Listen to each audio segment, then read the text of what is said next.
knowing. Thank you guys for joining us today. This is the Homecast 2.0. We did one before, Desiree and Gardis. But Fluent Radio is closed for a personal reason. Melvin and Sandra are getting married today, so be going to that later. But I brought you guys on to basically talk about today just what's been happening as far as politics goes. We're going to hit the RNC a little bit, but the major conversation today is to talk about is police shootings and the aftermath. The aftermath is always worse. So I wanted to talk about how the protests go and the rioting go and the events that happen afterwards, because this is the second or third time that it's happening. It's like the incident is terrible. And then, okay, here's Hannibal now. Hannibal, welcome aboard, sir. We are live now. Thank you for joining us. But again, I was just saying that we're going to talk a little bit about the RNC convention, and then we're going to get into policing, shooting, protests, rioting, and everything else after that. Also starting our own political party. So I want to thank Carolyn and Hannibal for joining us. They both have obviously Black children. So it's, when we get into the conversation of talking about the shootings and policing and where do we go and what do we expect to see and organizing and unionizing, getting things together, this is what we're going to talk about. Hannibal is an entrepreneur, a United States veteran, business owner.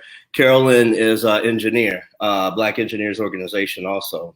So these are a bunch of different perspectives. Desiree and Gardis are here again, kind of our regulars. Desiree is a nurse, Gardis is in IT. Also, both of them also having Black boys in America. So, you kind of get, I got daughters, but you kind of get that sense of, urgency, or it could be me or it could be my kids. So, but we'll get to it. First thing with the RNC is, was anybody surprised by what they saw with the RNC? Was there anything that, if you want to go one by one, anything that the RNC that kind of struck you as something of a surprise, or was it all, this is typical Republican Party? Because they did, and I quote some of my friends from, not quote, but some of the things that were said from the DNC was, why are we focused on the Black vote? Why is it geared towards Black people? And why is it, Desiree, I think we lost you. I know. Okay. Why is it geared toward the Black vote? And then the RNC turns around and does the same thing. They pull at the Black vote. They pull at Senator Scott from North Carolina. Mm-hmm. So what was it for y'all that y'all saw that was that was interesting to you? Anybody want to start? I'll start. So for me, it was just numerous lies that were like, it's crazy how just to say Biden wanted to be like made in China, and we're made like, that's the craziest thing I have ever heard in my life, that somebody does not believe in a nation that he has been a part of making laws and making sure things pass, and then to hear like, it's just ridiculous having the people that were, what are their names? Ned and Jane Clanford, the ones with the ones with the guns that were standing outside with the protesters, to see them on there looking totally different, how they were looking on their yard, talking about we were just protecting ourselves, and this is a march that was just going past their house. Nobody was trying to break in. So I was just surprised at all the shenanigans of the Republican convention. Well, and then too, one of the things of it is he talked about China. A lot of his business, his clothing items came from China. He had one of the businesses with the most illegal immigration. Only until he became president did he whisk those illegal immigrants away. So I think it is that was a poor strategy from him, doing China is the devil, China's mean. Also his debt to China. He owes China millions of dollars, not billions yet, but he's got a big loan out with the Bank of China. So I think to demonize Joe Biden as friend of Joe Biden, because Hunter Biden worked for China at a certain point on the board of directors, I think it's kind of misleading. But I do think that his speech was I think that his speech for the Republican Party was unifying for the Republican Party. It wasn't for America. He's always divisive. He talked about, and both sides did it, talked about the other side is the devil. The other side is the devil. You're not going to be able to survive in America if you vote one way or the other. But Carolyn, did you have anything that you saw from the RNC convention? Did you that you saw was something that you were surprised, or was it just business as usual? Well, I was surprised to see, folks like I forgot those sisters' names, the two black sisters that had been, on Diamond and I can't think of it. Diamond and Silk. Yeah, Diamond and Silk, right. Yeah. So either way, all these people that have been pro-Trump, coming from supposedly the Black voice, Candace Owens, right? The absence of her during this during the convention, and she definitely sparked up a lot of conversation or drama, if you want to say, around the George Floyd shooting, right? Not shooting, but George Floyd death, right?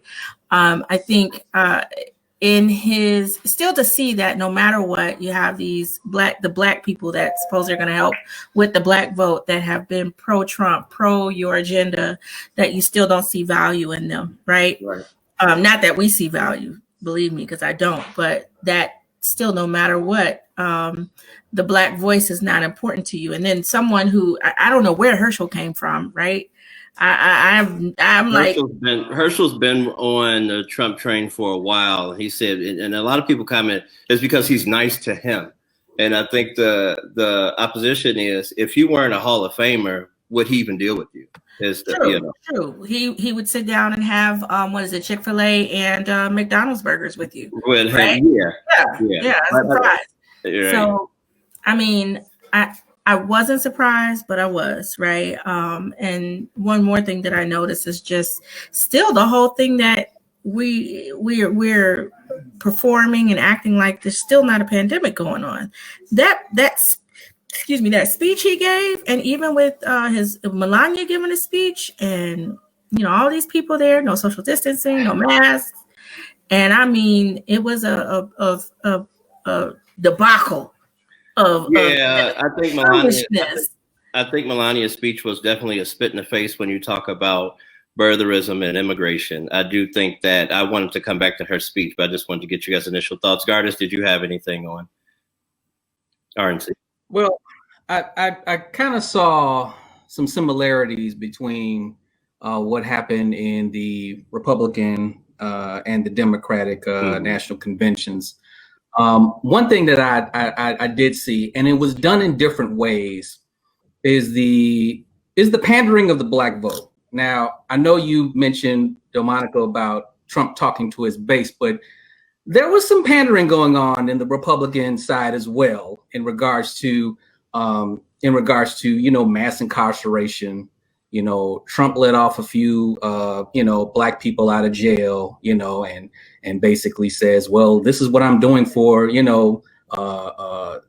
prison reform or incarceration, but you don't realize that a lot of Black people are not majority of the incarcerated Black people are not in the federal system. Right. They are in local state systems. So the thing is that there's still people in jail due to the John Burge case, and they're still in jail. So how are you going to get them out? Are you going to give them a presidential pardon? Was Fox doing a commission to they're still trying to get out of there. But that's what I'm saying. A lot of the prison population of Black people are not in the federal system. They're in local state systems. Right. So this pandering of, we let a couple of Black folks out and we're doing something for criminal justice. No, we still got a whole bunch of people that look like us, both men and women being the rising Black women being the rising population of prisoners. And also too, I also noticed in both conventions, the emasculation of Black men. Black men in the Democratic side, I saw that thing with Billy Porter and this dancing with a white man with a guitar. Oh, that was just so sickening. And then, listening to Herschel Walker and all these other Black men who were talking at the RNC, and it was like, No strong black men anywhere in neither of these conventions. Like, really? I mean, and they wonder why, you know, black men are so indecisive on who to vote for. You're like really? So I saw a lot of similarities in both of these, in different ways, but there's very much similar. I think the parties are more manufactured. So it's like 1, 2, 3, 4. This is what we got to do to get you to November. It's no, excuse me, out of the ordinary. It's all manufactured. This is what we got to get them. This is what's important. We're fighting that. One thing about Trump and them say Biden's been in there for 50 years. A lot of people have been in places for a lot of amount of years. And I think that the situations that are the conflict or contemporary issues that we have are never answered. There's patched, not even a Band-Aid. It's maybe one of those, just the gauze. And then you move into, well, in 4 years, we'll do this. 4 years, we'll do that. 4 years, people will get this. 4 years, black people will get that. Hispanic people will get immigration in 4 years. And that's how we'll do it. It's never even seen at a whole overhaul of it. So I could see what you're saying on that. Hannibal, what did you see from the RNC if you watched it? I saw ham-fisted fear-mongering. Fear-mongering, yes, I agree with that. Not even good fear-mongering. It was very ham-fisted. It was very amateurish. They should have hollered at old girl who wrote the shot to get better talking points. I don't think they would even have contacted her from like, the shot. You know, I was listening to NPR the other day, and they were talking about, what do you say to the voter who's on the fence and is watching the country fall apart under Trump's watch, under his stewardship? And this registered Republican said, well, Trump has done everything he could to handle the pandemic and to handle the unrest, and it's Democrats that have gotten in the way of his efforts. And I said, okay, well, you know, just cast aside that that's patently incorrect. Let's run with that. If the Democrats have stymied Trump's efforts to make America great for the last nearly 4 years, what you gonna do differently to avoid being stymied by those same Democrats who haven't been removed from office?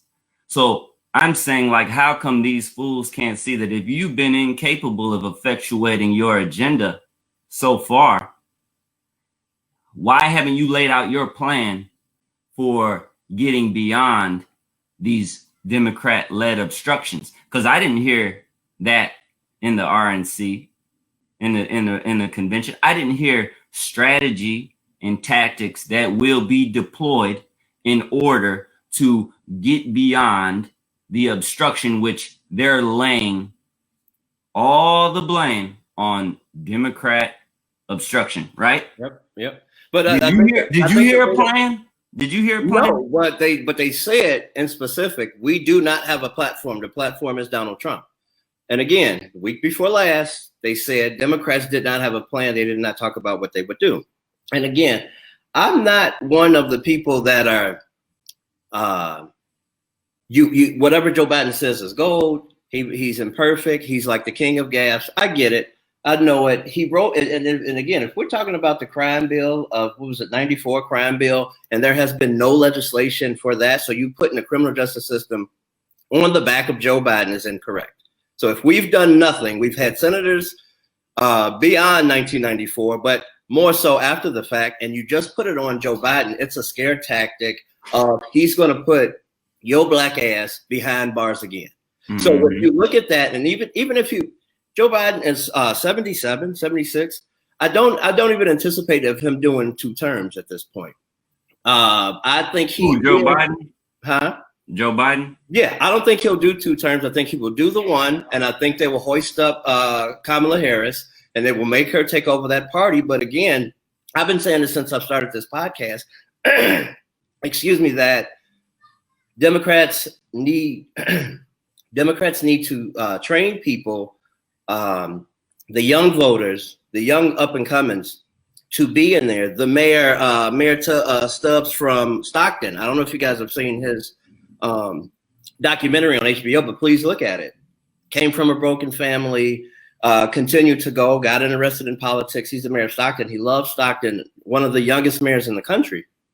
When you look at people like that, that's who should replace Kamala Harris in California. That's who should, because you got to think about if they win in November, now you have to think about we're back down to 2 black senators in the United States Senate. And I don't say that for throw any black person in there that's black. I say for vote somebody in there's policy that's for the people, that's for everyone, instead of muting out some people. And when you get another person who's 62 and say, woo, what a breath of fresh air because we have presidents that are 70 plus. No, get a young person that is the movement of now. Get that young person that will propel African Americans forward. We don't see that now. We don't see people grooming people. Dianne Feinstein has been a senator since 1987, 83. And if you ask her to do and it sounds silly to say, but if you ask her to do a TikTok video, what's that? Why am I doing this? I don't care about what those people say. I care about people that's going to line my pockets with the election, with contracts, and so forward. Not saying that the Democrats are golden childs or anything like that. I think the Democrats are very responsive instead of proactive. And we always have to do, what did they do with Merrick Garland for the Supreme Court? Now, if God forbid, if RBG kicks out of here, we're going to hold that person for office because y'all did the same thing for Obama. They will have another person. Donald Trump will nominate another person to the Supreme Court. Democrats will sit on their hands again and say, well, next time we're going to get him. Chuck Schumer should be way louder than what he is as minority leader in the Senate. Way louder. We should get the anti-lynching bill up off the ground. We should get the Voting Rights Act amended and initiated into law. But when you have Democrats that are big party issues, and that's what we run off of, I guess the two differences with the Republican Party and Democrat Party is Republicans have one message and one voice. They all toe the line. Democrats is opinion, everybody opinion. Even the Progressive Party, they started the Squad and everybody else. They say they're too extreme. So where are the moderate Democrats? Where are the even give me somebody a center group? Because if you look at Republicans have the Tea Party, they have Libertarians, we have independent Bernie Sanders, and then he gets lost in the message or he's too extreme. So I think that's what the problem is both parties need to reestablish who they are to 2020, and neither one is willing to do that. As long as you have these older Americans in these positions, is my opinion about it. But a few things I wanted to run through was Nikki Haley, who was the United States ambassador under Trump for a year and a half or 2 years. They're already talking about her running in 2024. Right. They want her to run. She spoke at the RNC, I think the first night. She said, America's not a racist country. Then she also said, my father wore a turban and my mom wore a sari. Growing up being a brown girl in a black and white world, we face discrimination. So isn't that contradicting? It's definitely contradicting. Should we not swear on this thing? You can. It's Facebook. The station's not involved. So Nikki Haley is a whole ass clown. A whole ass clown. To first off, to get up there and, like you just said, drop those contradictory notions. Carolyn agreed. She dropped those contradictory notions in the same little speech. It only works because the Republican base is largely willfully ignorant. Because for you to be able to watch the last 3.5 years go down and still be a Trump supporter, you got to be willfully ignorant. Ignorant. The same party that tripped out about 4 people dying in Benghazi has no problem with 180,000 COVID deaths. And then on top of that, she's coming from a Punjabi correct family, right? She's a that diminishes and erases her history as a Punjab, right? So in doing that, I mean, we're talking about a 100% Christian-led history, right? That's just like putting a Muslim, right? Barack Obama was the Muslim outsider, not born here. But I mean, right. If we, and there again, I'm not saying there's anything wrong against it, because I think even with her coming in with her culture, I think it's changed, right? But at the end of the day, when she has that ideology of, I did what I needed to do to be accepted and to stay in the mix and to have everyone on my side, because that's the mentality that I feel like she had. I don't see the pride in, in what she said or what she is doing. There, to me, I don't know. I think it's manufactured. Like, I think like you said, she had to dumb down herself to fit the mold of, we got you. Just like if you remember the Louisiana governor, he was the prime. I can't think of his name, but he was Indian American too. Powell. Oh yeah, he was the Republicans' dream for a while. And they're like, this is it. We got him. Was it Bobby Jindal? Yep, Bobby Jindal. That's it. It came to my mind. He was the thing, and then like 9/11 and other stuff happened, and they said we got to have the Muslim ban. And the Muslim ban, you kind of see like Bobby Jindal is in the water in New Orleans.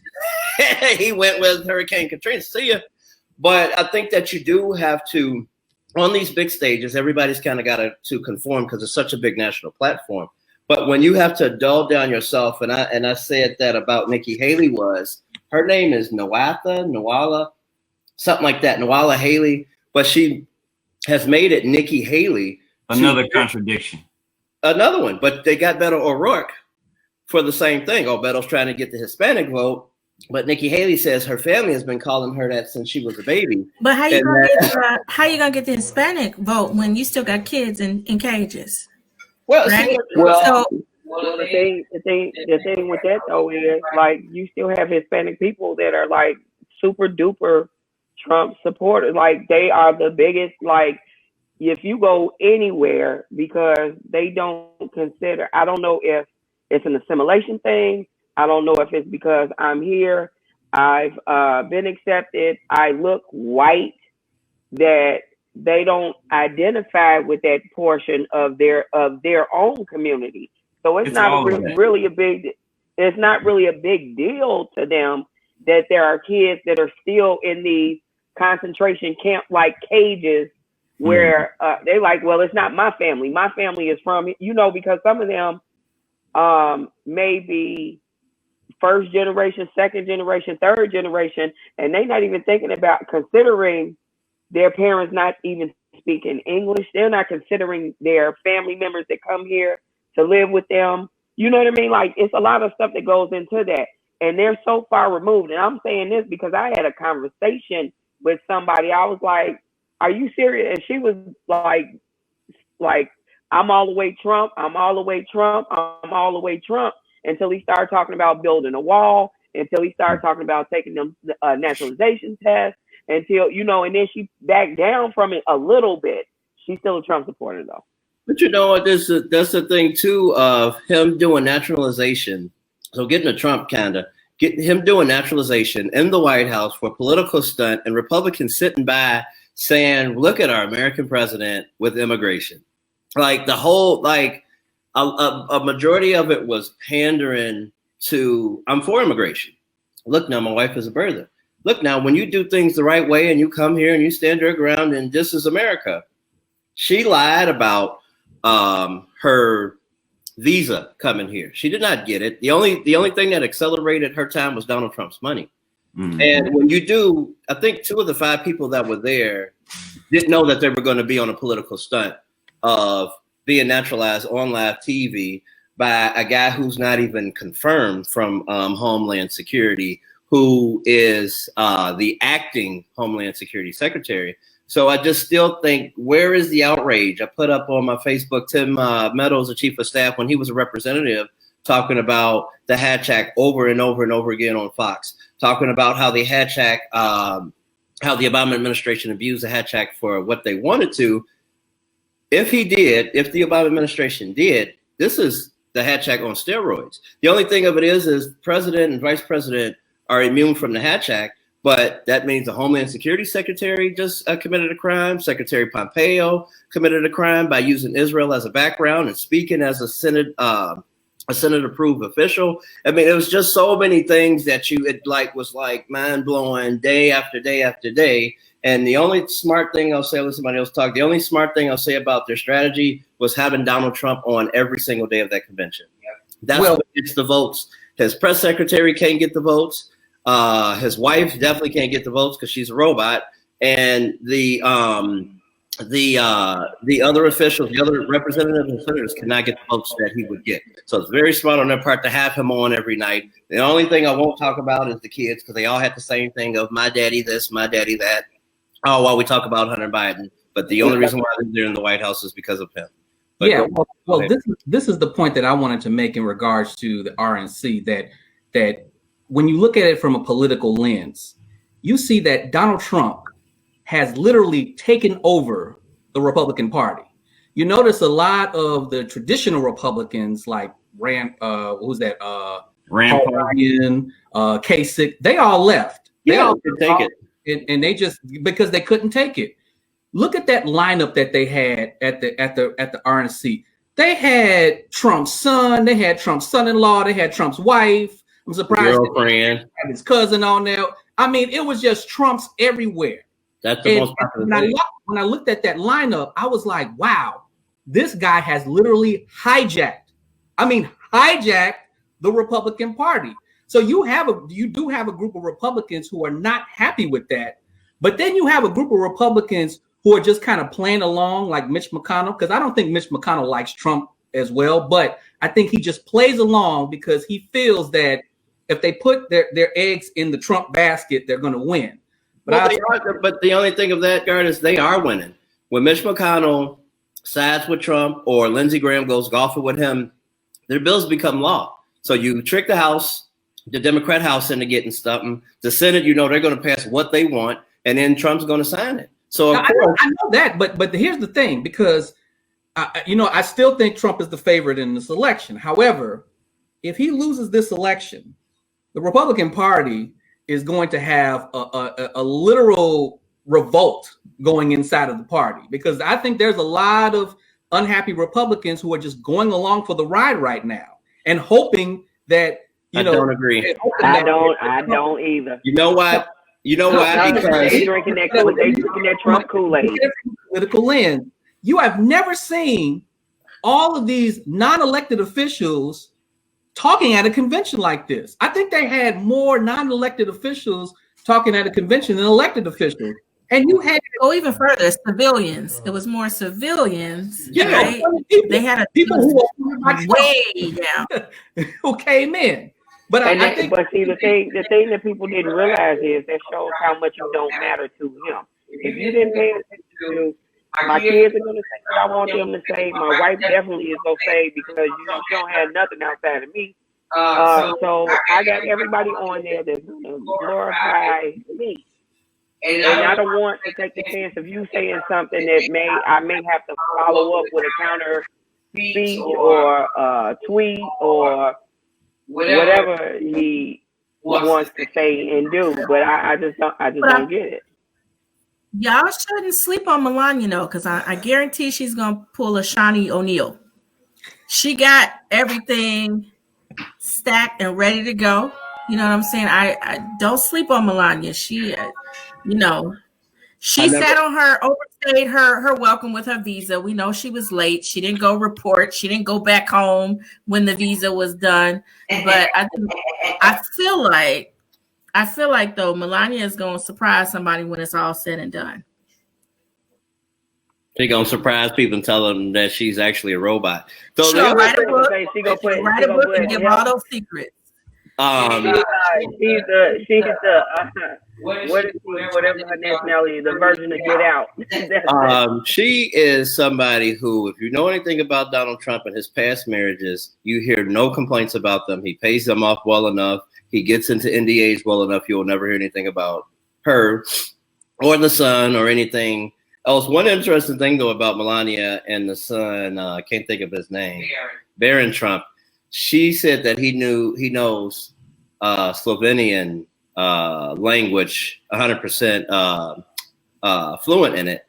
And I just think it's funny because, again, it's hypocritical because if it's Hispanic, speak English, you're in America. But now you talk about speaking Slovenian. Look at how much he's so bright and he's going to the best. Baron don't have no facial expressions. He's the one speaking. He's speaking Slovenian, but she taught him to, and he has an accent. That's why you don't hear him talk. But again, you talk about American born. Asperger's syndrome. That's all I got to say. That's what I did. And I'm saying nobody wants to admit it because it does not want to look like because that's a stigma for them. You know, I have something that's not quote unquote normal going on in my house. That's why you never hear him talk about him having like, oh, he's excited to go back. That's it. They don't talk about him at all. And so then the only other thing too, Gardis, I'll say to that, I do think it's smart to have every person named Trump on there. People love Donald Trump Jr. They love these people. You have to understand that they love him. They love him. I didn't say it wasn't smart. I just said that this has literally changed the face of politics. It's the party of Trump right now. Yeah, well, that's what I'm saying. You have just killed democracy right now. I mean, I don't know if democracy's dead. The Republican Party, and I'm more scared of. This is who the Republicans, most of them have been hiding for all of this time. Now we're proudly showing who we are and who we were now. How do you say that his children give a message that's relatable, right? Because I think that was part of what the notion was too. You have someone that'll defend Trump's character, right? And then two, you're thinking that you're bringing people in front of the world, in front of an audience that is relatable. Right. The only thing relatable about the Trumps is white privilege. White people can relate to white privilege. 100%. So how long have you been holding that one in? You've been waiting to throw that one down. I mean, there's never been a better example of white privilege in the history of America. A complete nincompoop, a complete degenerate occupies the most powerful seat in the world.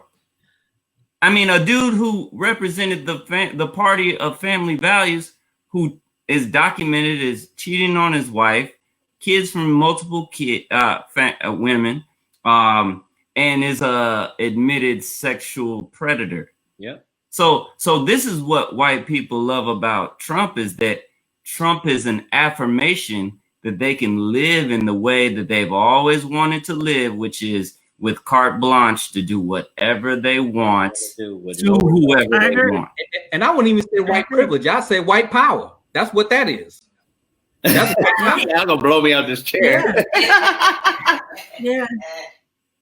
And the thing that really troubles me, and the thing that's really missing in our country, is there's too many people who are politically and civically apathetic and don't want to get involved. There's 367 million people in this country, roughly. The U.S. is the third most populated country on the planet after China and India. Okay. Yet somehow we have allowed ourselves to be under the rule of a two-party system. South Africa has 13 political parties, and 8 of those parties have seats in the legislature. And what's their population? It's probably a tenth or less of this country. The United Kingdom, much smaller country, many more political parties. Right. So we have an electorate. We have a political constituency that demonstrates a plethora of political ideologies, but somehow we've allowed these people to limit us to 2 parties. And that's because we really don't demand. So I have a question. I watch a lot of international news. Go ahead, Carolyn. I think she froze. Go ahead and finish. She froze. No, you can finish. Yeah, it was a delay. I'm sorry. But in relation to what you were saying, right? I watch a lot of international news, right? And I watch a lot of international movies. So what I don't understand, based off of what you're saying and what we talked about in regards to the Republican Party conference or convention, why is it that we have yet to have a coup, right? I've seen coups occur in so many countries, but why have we yet in these 4 years have not seen or anyone attempted a true coup? Like, it's not that he's not obtainable, right? Well, I have a theory on that. I think the answer to that is the same answer to why the uprisings have been so strong and so widespread. And that's because for ages we've had goo-gobs of distractions. And we have all the creature comforts that a human being would ever want. And so these things pacify people. These things pacify people, and the pandemic removed a lot of our pacifications. And so, you know, I was in the military, a thing that I'm proud about and also ashamed, because what most military veterans won't tell you is that the U.S. military commits lots of atrocities. The only reason why the U.S. is not regarded as a terrorist state is because we control most of the prevailing media channels, and also we have economic bully power. If you start talking crazy about us, we're going to come see you. Rain on you. We're going to come see you. At a minimum, we're going to hit you with economic embargoes that are going to hurt you and your people financially. And that's a tool that's been look, that tool killed 250,000 civilians in Iraq. Just the sheer embargoes killed 250,000. That's a terrorist maneuver. So the point I'm trying to make is that there's no coup because there's no impetus from the populace. We have a populace that is mostly sedated. The U.S. military does not protect people from a foreign threat.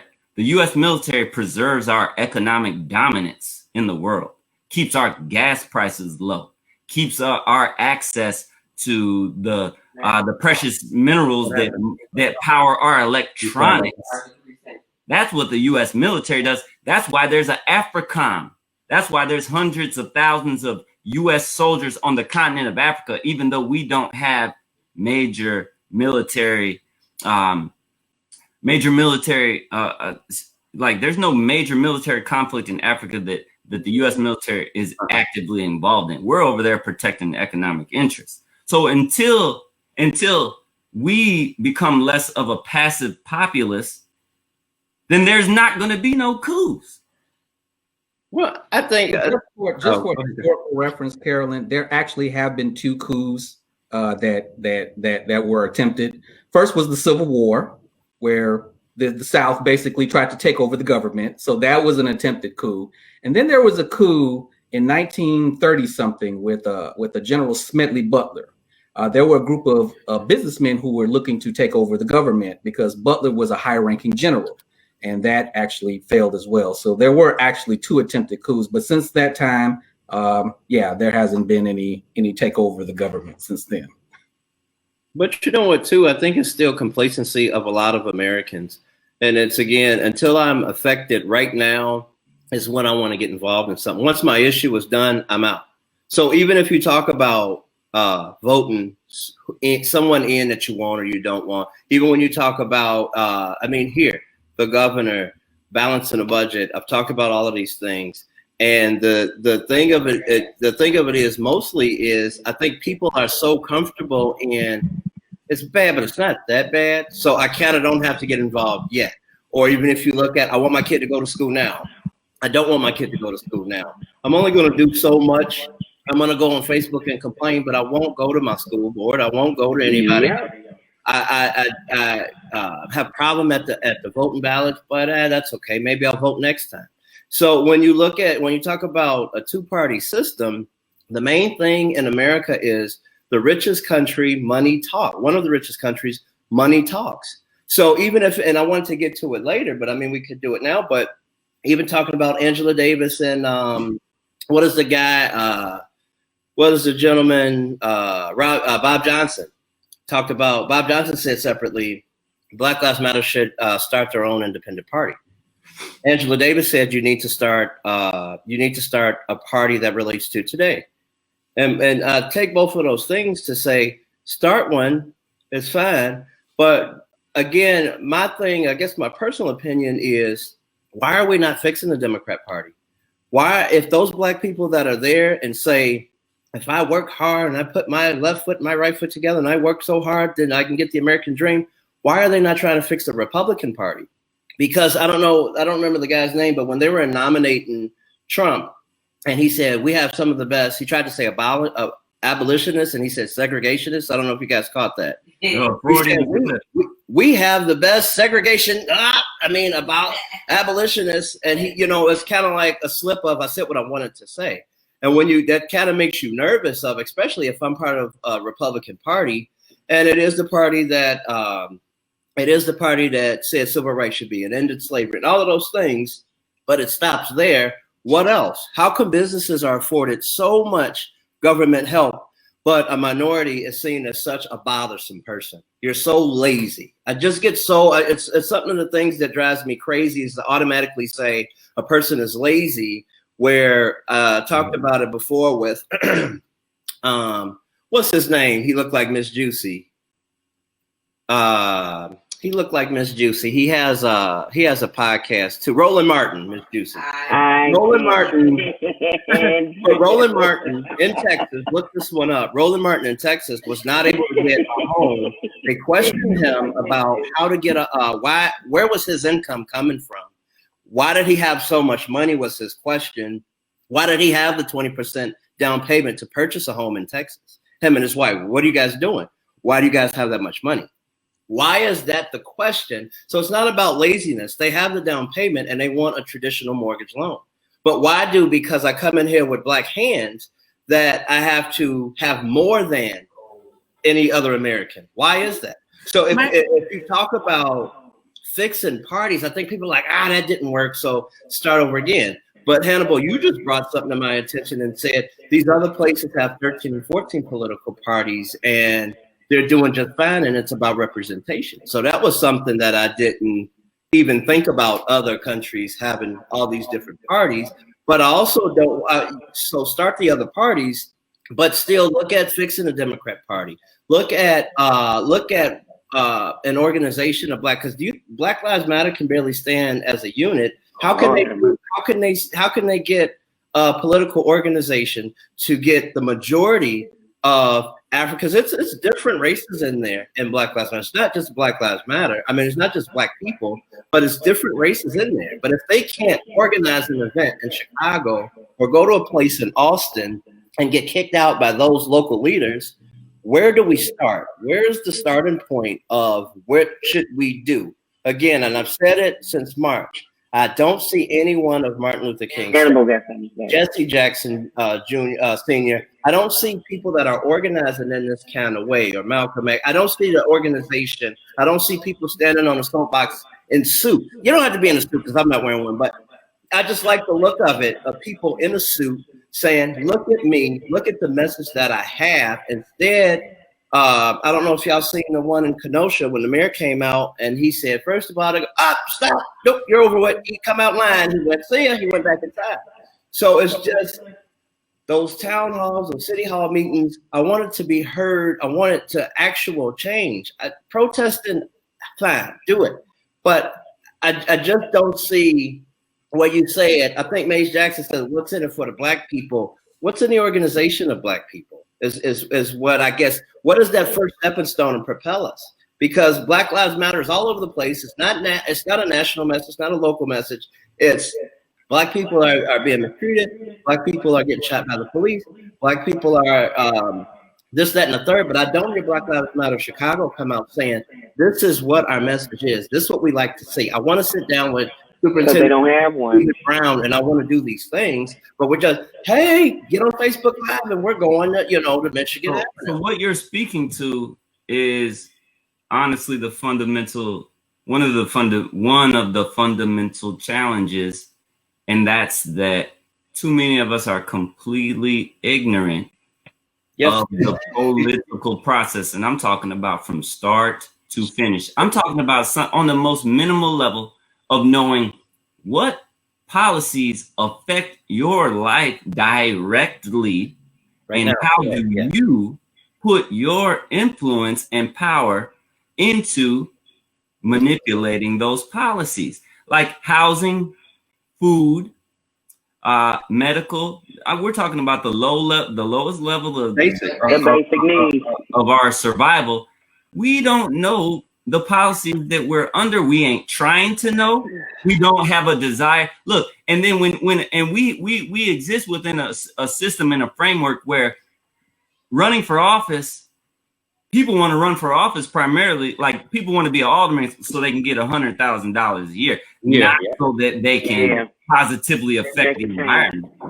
Right. And because that's the political system that we've inherited, a chicanerous system that honestly just rewards the personal advancement of the people who occupy these seats, but really doesn't lend itself to effectuating social change. Look, I'm an adamant believer in Noam Chomsky's knowledge level. This is an old white dude who has been a professor at MIT and Harvard, and he's written gobs of books, probably spent his whole life learning. So when he says that we don't even live in a fascist system, because a fascist system can even control businesses, we live in a country that is ran by big business. I have to take that seriously. I have to take that seriously. And then so if I tell this to the next person and they're not alarmed when I say that this old white dude who is a learned man, who is an expert as it pertains to political science, said that Trump is the biggest threat to our existence as human beings due to his new policies on nuclear weapons proliferation and climate change. When I tell this to people, if they aren't hit on the insides, like in a very, like if your pulse doesn't start beating a little faster, it's because you don't care enough. So well, my thing is this. Not even that they don't care. I don't think that they know. Well, and we have to set about to find out. We have to set about to find out. So as parents, as teachers, as leaders, as influencers in our community, like our biggest challenge is making sure the people that are following us care enough to get involved civically. That is it. Like imagine, so you got 10 kids that are in your sphere of influence, right? As it stands, most of us ain't going to be able to motivate any of those kids to be civically engaged. But what if we started pushing to just motivate a couple, and then maybe next year we do a couple more, and instead of we get around the kids and we talk about education, we motivate them to expand their minds, and that's great. But you have to do more than just be educated, and you can be as smart as hell in a system where you have no power. And that's the thing. Like 4 years, we've been gradually moving towards a system where the voters and even the legislators have less and less and less power. We got a dude in the office whose main tool is firing people, just like he did on his reality TV show. He's removing people from these seats where they are, where they're being fulfilled financially and status and power. He says, if you want to keep that power, you've been in government for 20 years and you've been in government because you like the power and you like the benefits. If you don't get in line with my policies, I'm going to fire you. And then they shut the fuck up. Yeah. Go ahead, Gardis. Well, when on your question about, should we start a third party or reform, a particular party, majority of that deals with discipline, and it deals with sticking with the plan despite the losses that some take. Now, if you look at somebody like Bernie Sanders, and I always connect him to somebody like Jesse Jackson. Now, these are two guys who ran for primary in the presidential race. Now, look at what Jesse Jackson did. A in 1984, he garnered about 3 million votes in the primary. Then in 1988, he garnered 6 million votes. You see the trend here? He was going up and then he stopped. Same thing with Bernie. Bernie garnered votes, and then all of a sudden he just kind of like gave up.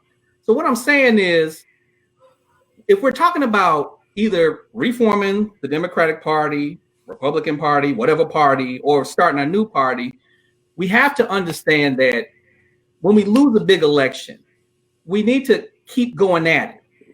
Harold Washington ran for mayor of Chicago in 1976 and lost big time. And then when they asked him to run again, he said, no, you're going to raise me $1 million and you're going to register 800,000 people to vote. That's your task. And then I'll run for the mayor. And guess what they did? They gave him $1 million and they registered 800,000 people. This is the discipline that we got to have.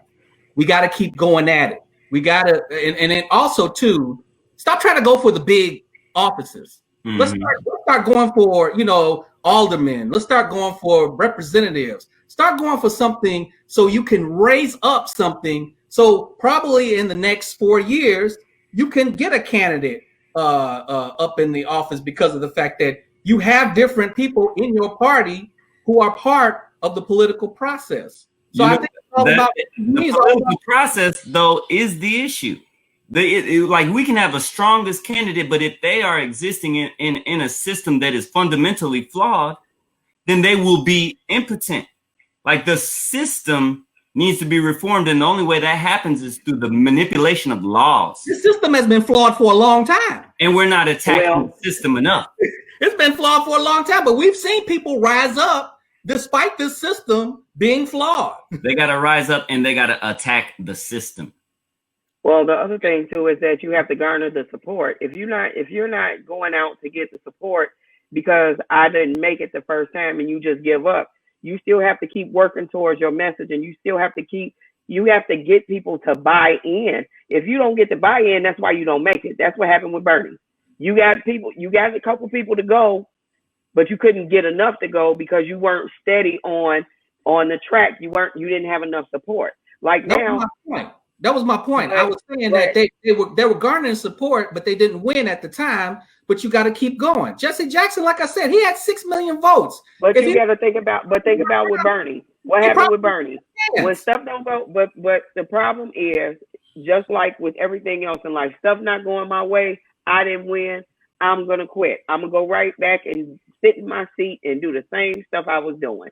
And instead of us still fighting and still doing and fighting and doing, not taking away anything Bernie Sanders has done or will do, because he has been out there, fighting and all that other stuff, but he's old now. Where's the person that's younger that you bring in to say, hey, they're going to continue my message. They're going to keep this going. But if you don't show that you are growing and learning and teaching, nobody will follow that. Nobody. So I can stand on the corner with my message. I can talk, like you said, I got more than 10 kids around me, but if I'm not showing them the way to go, guess what? I'm just talking. If I'm not showing you, hey, I'm going to vote. Hey, this is what matters to me. Hey, this is what I think is making sense. If I'm not walking that walk, all I'm doing is talking. Go ahead, and that's I'm sorry, go ahead, Chris. But if we look at the bigger picture, right? And this goes, no, I'm sorry. If we look at it, I'm sorry, it's a delay a bit. But when we look at it, we let's step back a bit, and then kind of something we touched on previously, right? About the pipeline, right? No matter if it's politics, if it's education, if it's corporate America, one thing that we lack is pipeline building. We have organizations that are established to help with pipeline, right? So let's talk about me, for instance. I'm a Black female engineer. In order for me to be able to even understand or be able to have had those relationships, I had to get involved with organizations that create the pipeline, right? When we look at other countries, that pipeline, they start at birth. being told what they're going to become. There's only, like, if you talk to a Nigerian, there's only what, 3 things that they can do: be a doctor, be a lawyer, or be an engineer or something technology, right? There's no such thing as acting. There's no such thing as I'm going to be a model, right? It's ground roots, right? Everybody is saying the same thing, and I think we all understand that. But that's one thing that this country as a whole lacks, is being able to say that we have solid pipelines across the board. We got a pipeline in prison. But you're right. We have perfected that process, unfortunately. But it's being able to build that and just from the ground up. And this is what affects our government today, right? It's just like you said, if you got some money, if your daddy knows Joe, Bob, and Bill, you know, these are things that help you grow. And like you said, just the whole wanting to do it, and then, you know, if you fail, you know, we're all crybabies, you know, we're sore losers. That's something that, you know, kind of is instilled in us. But go ahead, Hannibal. I'm sorry. No, I was just gonna say, like, the creating that pipeline is absolutely essential. I mean, it ties into what I was saying about imbuing children with a motivation to get involved civically. You know, some of the best work I've ever done was, in my opinion, was as a substitute teacher, because I was one that actually cared about my opportunity. I didn't consider it just a way to make some money. I considered it an opportunity to influence young minds. And I would lay it on thick. I said, look, I'd be lighting these kids up worse than their own teachers. I tell them, look, here's my thing. Let me tell you why I'm like this, young man, young lady. Adults are mostly compromised. We're encumbered. We are shackled by debt. We are shackled by our responsibility to our children. And these things make it harder for us to get involved. You young people get into the world without any of these encumbrances and with all this youthful energy. And if you don't have a sharp mind, this is my narrative. I give it to them all the time. If you don't have a sharp mind, you will not be able to fix these problems that, unfortunately, we have left for you unsolved. Sorry. But come into this world with a sharp mind, with critical thinking skills, so you can tackle these social issues that will impact you and your children. I don't know how many kids I've told this to. And if only one of them goes into the adult world remembering this speech, I've done something great. That person could be the one who fundamentally changes this crazy, broken political system that is honestly ruining this country. Just ruining the country. That's what I'm talking about. That's the beginning of the pipeline, telling kids you got to do more than just aspire to be financially independent. That's not enough. We can't chase the bag. Just to add, because I am on a local school board, it's sad to me that people only come to the school board meetings when they have a problem with their child. So it's bigger than just the prison pipeline. I understand people have jobs. They got, 2 and 3 of them. They are single parents, stuff like that. But when stuff is happening at the school and you don't know, it's like, oh my God, I didn't know. But we talked about it at the board meeting. Exactly. You know what I mean?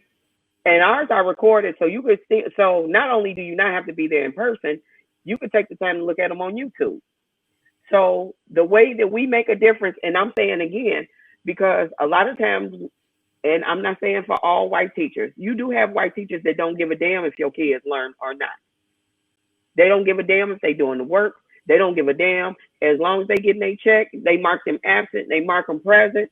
You not turning it in, I'm not communicating with you. By the time we get to the end of the school year, guess what? Your child is failing and there's nothing you can do about it. You know why?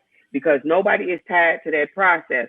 That's how we get to the prison pipeline system as well. It's not just the assessment exams. It's not just us failing those kids. It's not the streets claiming them. It's a whole conglomerate of things that make this happen. But if you don't want to be involved, like you said, yeah, we are adults, but we have to figure out where the problems are, and we do have to get in those local positions to even make a difference. Don't get me wrong, the big positions make a difference too, Gardis. That's what I was going to say when you were talking about it earlier. It's not just about running for those positions, it's the consistency about what you're doing at the lower levels to make people say, hey, I know them, because word of mouth changes a whole bunch of stuff. If I see you all the time, think about what they were talking about with Joe Biden's speech. I know we didn't talk about the DNC, but think about Joe Biden and what everybody was saying in the community around him, the people on the train, the people at the barbershop. Word of mouth means a lot, a whole lot. So if I tell you, hey, I don't really like this teacher, back to Hannibal's point, if I tell you as a parent, hey, you need to make sure you stay on top of your child because this teacher doesn't communicate with me well, what happens?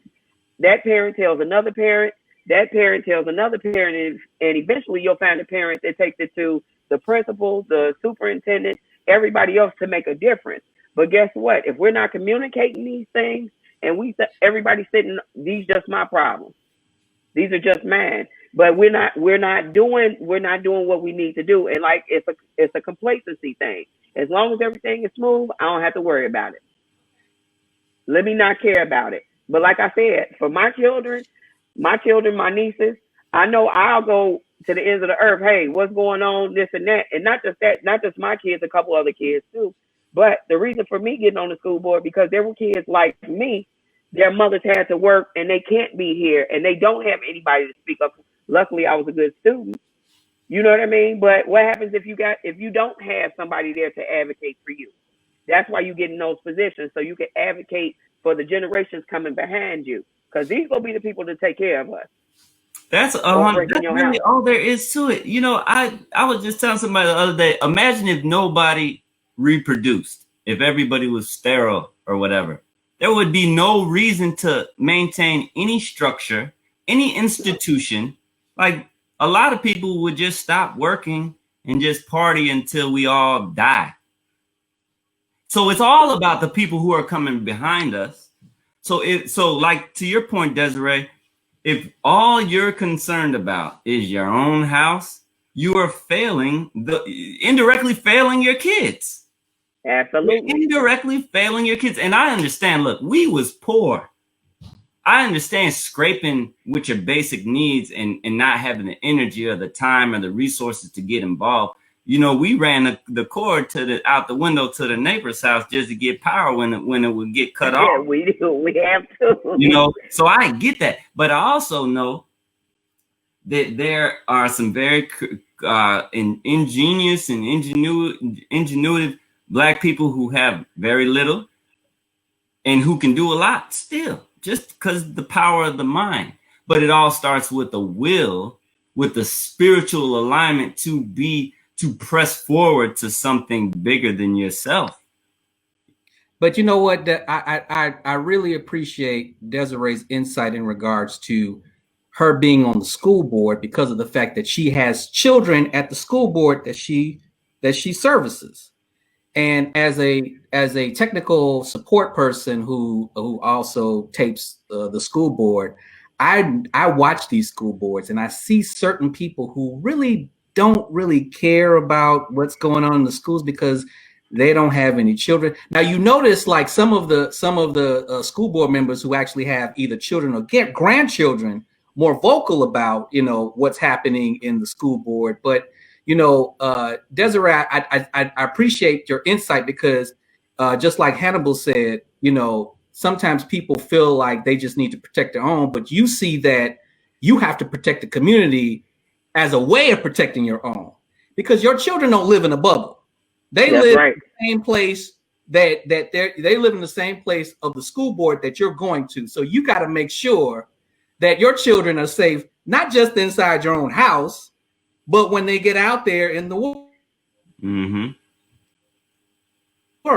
So that's what a lot of us really need to do, is look at the bigger picture. If we're going to protect our children, we have to make sure that it's not just our community or just not our property that they're safe on, because they're going to have to go out there and be people on their own. So we got to make sure we pave the way for them. And yeah, getting on a local school board is a big thing for certain people, especially when you got children in that school system. And so, just really quickly, because I know we were talking about that, but it is important to like wrap it all together, and it starts with schooling, starts with community. So I agree with y'all on that. And unfortunately, I want to take it to the shooting that happened in Kenosha. And it's, I'm sure, has everybody seen the video? Yeah. 1, 2, 3, 4. Has everybody seen it? It's something that Jacob Blake, it's something that is, the shootings are always controversial. I guess the only difference now when we keep bringing it up time and time again is that it's recorded. And I think that is kind of like the game changer now, 2020, in the past 10 or 15 years, is so many things are caught on cell phones. And now it's up to, partly up to public opinion on what happens and where do we go from there. So from the video, what was, I mean, like, I guess I'll just go down the road. We could start with Carolyn and going down the road. Like, what was, like, tell me your perspective of the video and tell me what you think about that. I think regardless of what a lot of people say, I feel like from what I saw, there was a lot of opportunity. If he was in the wrong, Jacob, there was a lot of opportunity to subdue him in different ways, right? The fact that the police watched him walk around the car, the fact that, you know, instead of shooting him in the back, if you felt the need to use your gun, why didn't you just maim him, right? Shoot him in the foot. Either way, what does a gun need to be used anyway? Is it that someone who, from what I saw, didn't have anything in their hands, are they that scary that, you know, you can't use these, right? You know, like left and right hook don't work for you, right? I think overall, because of how some police approach things, right? The fear is already instilled in them. The hostility is already instilled in them. But one thing that I have said many of times, if you're not aware of the community that you're supposed to be protecting or guiding, or if you're not in tune with your community, you'll always look at the us versus them, right? And I think in this sense, the Kenosha police, I feel like it was handled totally inappropriately, right? And I'm sorry if I'm taking too long, but to always attack the character of the person that is engaged, right? To say, oh, we were there for, you know, he has a warrant. That has nothing to do with you shooting that man in the back, because that's not what you went there for, right? That's not what you were called to the scene for. You came to the scene already in arms, knowing that there was some type of domestic dispute. And probably because of what area it was in, they were already up in arms because they go into the Black neighborhood because, you know, somebody done got in a fight. It's either a man beating a woman or, you know, two women fighting over a dude. You know, they already have these preconceived notions. So I think I don't think at all it had to go that route, right? I just feel like there was just too many opportunities, and it was too many police officers there that could have had more control over that situation. Okay, Gardis, what do you have to say? Just echoing Carolyn's sentiments about it. The police they didn't de-escalate the situation properly, and it got out of control. I'm not sure, but I'm pretty sure when the police arrived, because from my understanding, and correct me if I'm wrong, there were women arguing and the police were called on a domestic situation. And what they found out was Jacob Blake had a warrant out for his arrest. Now, supposedly. Yeah, supposedly. But at the same time, I didn't hear anything saying that he was armed or dangerous at the time when they arrived. So, to Carolyn's point, it's all on the police because they didn't de-escalate the situation.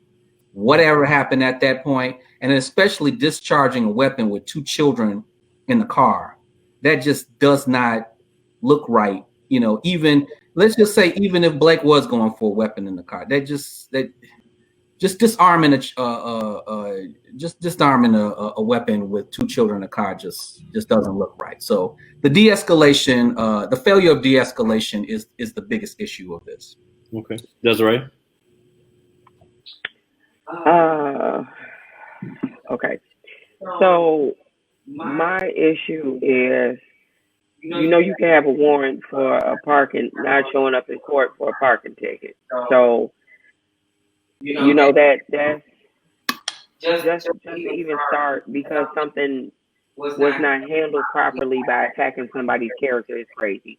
But I think, Carolyn, you shouldn't be somewhere that you're scared. You should not be an officer in a community that you fear. Because your senses are already heightened. And not just that, for you to follow a person, he turned his back and walked away from you all. He didn't walk towards you all. He was not threatening you all. Now I know they can't claim we didn't see that part. That's to be speculated upon at a later date, because nobody had a body cams. I don't know if they wear them in Kenosha or not. But something needs to happen where we're fundamentally missing. You had several opportunities to apprehend somebody. So when you get to shooting, holding him by his shirt and shooting him in the back. Okay, Hannibal, what you got? So what we saw with Jacob Blake is no different than what we've seen with many other shootings. And I honestly think that the conversation should be more focused on why these shootings happen and how they can be prevented in the future. One of the things that is absent in American policing are uniform standards across the country, which honestly might be difficult to effectuate, but not impossible. In the military, there are escalation of force protocols. When the U.S. military is overseas, there are rules of engagement. Okay. The U.S. military is large. It's millions and millions of people. There can be 20,000 infantrymen in a combat theater, all operating under the same federal standards. Not to say that there will not be violations of those standards, but they have the same federal standards. We don't have any uniform escalation of force protocols. In fact, what we have at a federal level is a Supreme Court precedent that protects peace officers if they even so much feel scared. In a job that is not any more dangerous than logging, the sheer perception of fear, and which violates the Equal Opportunity Commission's disparate impact test. So, and for the people, I know some of y'all are probably familiar, but for people watching, if you sue your employer for discrimination, the employer is subject to the disparate impact test. If the policy that you've been impacted by typically affects people of your protected group negatively and people of unprotected groups, it doesn't affect at all, then the policy fails the disparate impact test. Almost every aspect of policing and American justice fails the disparate impact test. In fact, we just have this, like a white person can see another white person with an AR-15 and not be scared. They can see a big black dude with a Bible in his hand and be scared, smoke the black dude, and be protected by a a Supreme Court precedent. So the Supreme Court precedent has to be attacked. Policing fundamentally has to be attacked. The unions and the union contracts have to be attacked. All these aspects, all these intangibles, all these administrative and legal and policy-based protocols have to be attacked. And until then, we're going to see Jacob Blake after Jacob Blake after Jacob Blake until infinity. Right. So I think it's a little bit different for me. So watching the video there, and a lot of these, I guess the problem becomes for me is the Monday morning quarterback is the first thing. The second thing is everybody getting the piece of information. I could only comment on what I see. Wasn't there, wasn't near there. So I think it's a bunch of problems. And Desiree and I both talked about a couple of weeks ago the shooting that happened here and how misinformation spreads like wildfire. So I think a couple of the things is if you take the video, how it is, they initially said that he broke up a fight against two women. Then it turned into him and the girlfriend. The girlfriend called the police and said he shouldn't be there. He is the reason. He has a warrant to not be there, restraining order to not be there. So I think the thing of being a guessing game is what kind of like, I don't want to say it fucks me up, but it just kind of is like, whoa, shit, now I'm mad at this about today. Now tomorrow there's something else to be. You know what I'm saying? It's like you get information in spurts and bursts, and somebody's mad about something today, somebody's mad about something tomorrow, something's cleared up today. Another thing I don't know. When did the police that engaged him, when did they find out that he had a warrant? You know, was it just a thing of getting him away from that area because somebody called? Was it him breaking up a fight and whatever amount of words they had against each other? He said, you know, later, fuckers, I'm out of here. I don't know any of that. So I think the only couple of things that I could say about it is two people were on him around the side of the car is what it looked like. He got the best of both of them. He was managed to get up after being tased twice, what it was said. He walks around the car. So I guess the two things is did he have a weapon? Going to the car for what? And my consideration is taken into, did he consider the kids in the car also? Of course. You know what I'm saying? Like, well, I would not walk towards the car where my kids are in. Would you? You know, he could have been trying to drive them away. I don't know, but that's what I'm saying. It's something so much that people don't know, but take to the streets of. I know that it looks terrible. I get that part. Shooting anybody in the back 7 times. Let me jump in. I apologize for interrupting, but honestly, whether the people take to the streets for Jacob Blake or the Jacob Blake shooting or anything else, them taking to the streets is actually a good thing. Because regardless of the immediate effects and impacts, it is an indication and a sign that people are ready to fundamentally change a very broken system. And it needs to happen more and more and more, because honestly, the only thing that people in power respond to, right, is violence or economic loss. Violence or economic loss. And if you can mix all that up, well, then you got their attention, and then they have a reason to make a change. Let me read something to you from a report on white supremacists in law enforcement. So there's a guy who's a part of this panel. He's I'm gonna get his name. His name's William Lacey Clay. He's a Democrat out of Missouri. Michael McGarity. He's the FBI's assistant director for counterterrorism, right? Okay, Michael, that's the name you gotta remember, Michael McGarity. So he was part of this exploration of white supremacy in law enforcement, okay?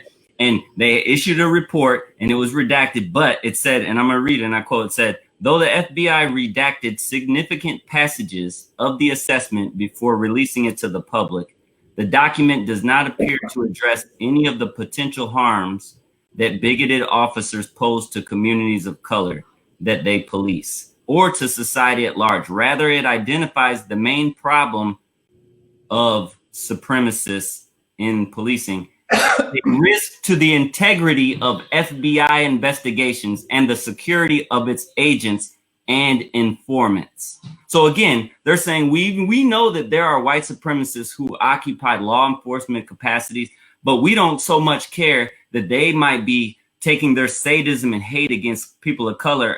We don't care about violence that might be racially motivated. We care about the quality of our investigations and the safety of our agents. This is in the FBI report. This is the proof of the mind state, okay, that's backed up by policies that is motivating our policing.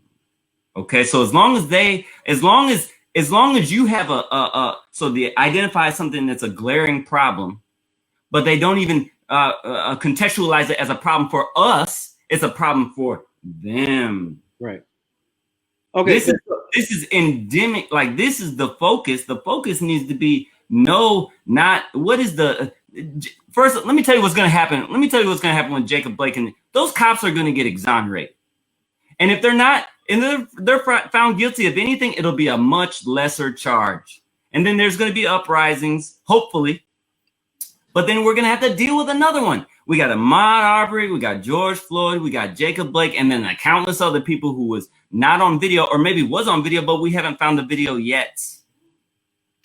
The circumstances surrounding this particular shooting are not as important as the circumstances that led up to it. But give me 1 second just to finish my initial point. I was cut off before. So the thing, no, it's okay. Just let me get in, Gardis, and I swear you can have it right after me.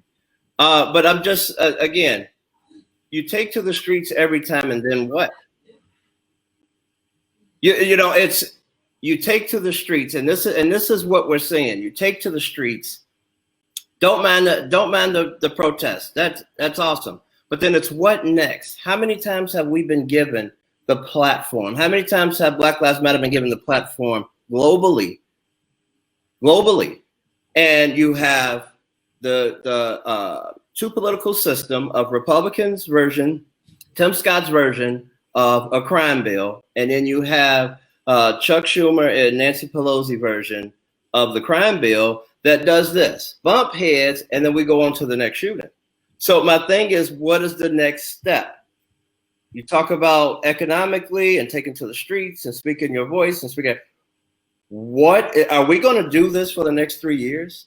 So are we going to do this for the next 4 years? Should there be a study about something that has already been established for the next year? I'm not saying that there's not supremacy, and there's proven Proud Boys in Chicago Police Department, right-wing extremist group. I'm not saying that it's not in there, but what's next? You talk about unions.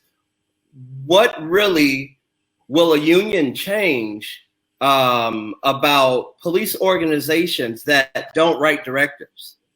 The union won't change, but the union contracts being different.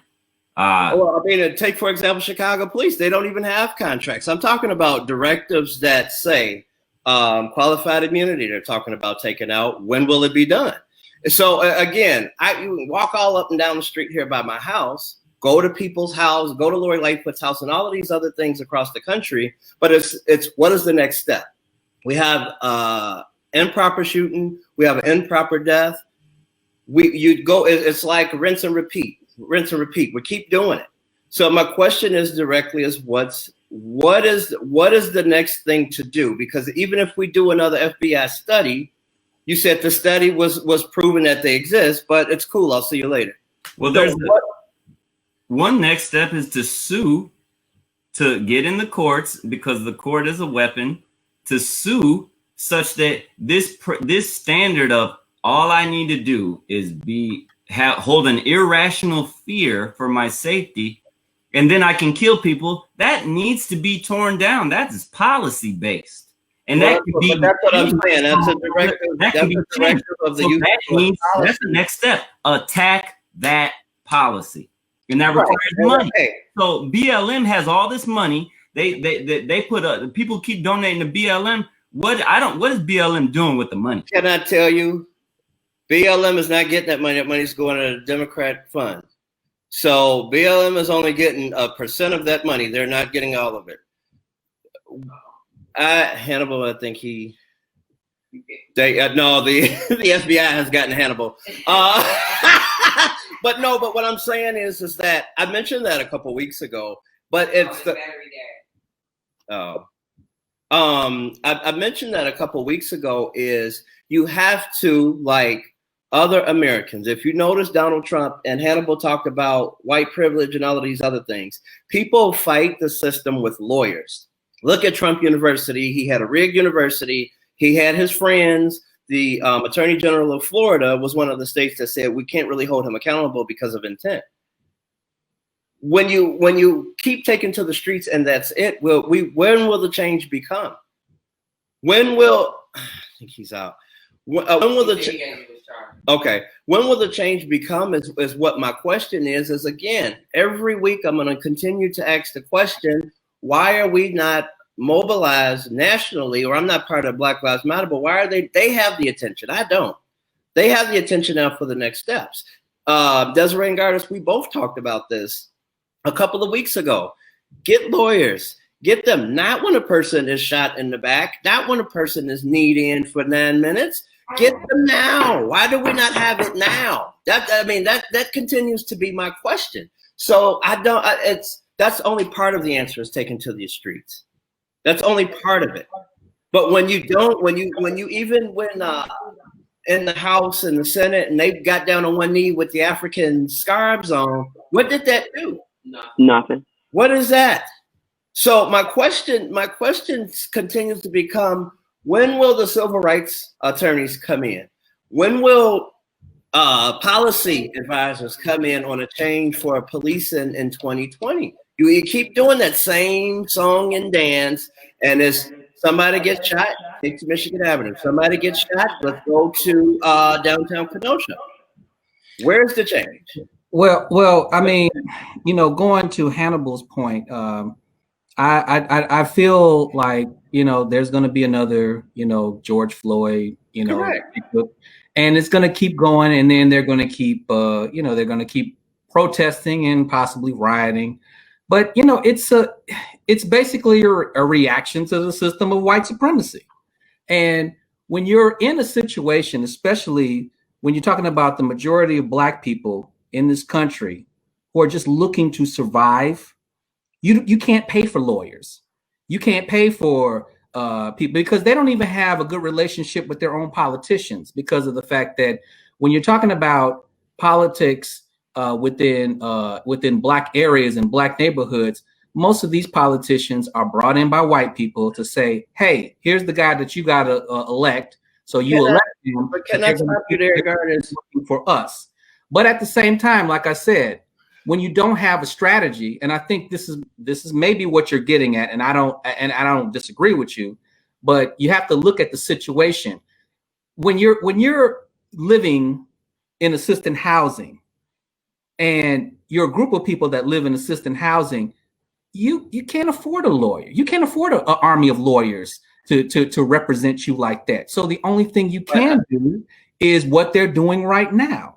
Okay. And I understand it sometimes it could be a dead end street, but sometimes it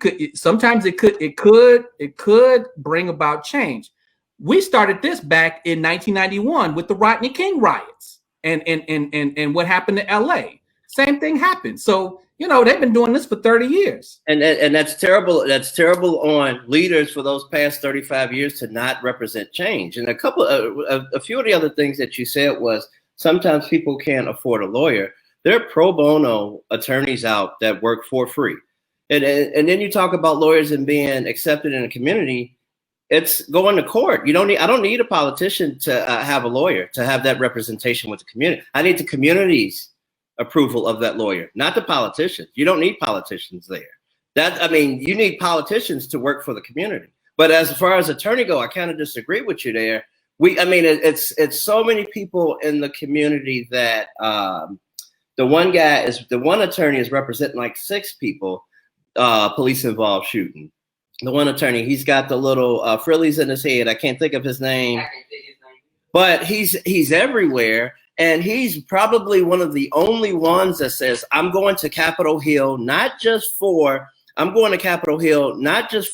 clients, but welcome back, Hannibal. I'm going to Capitol Hill, not just for my clients, but I'm also going back for policy changes. He's one of the only attorneys that I've heard say that, and representing people around the country.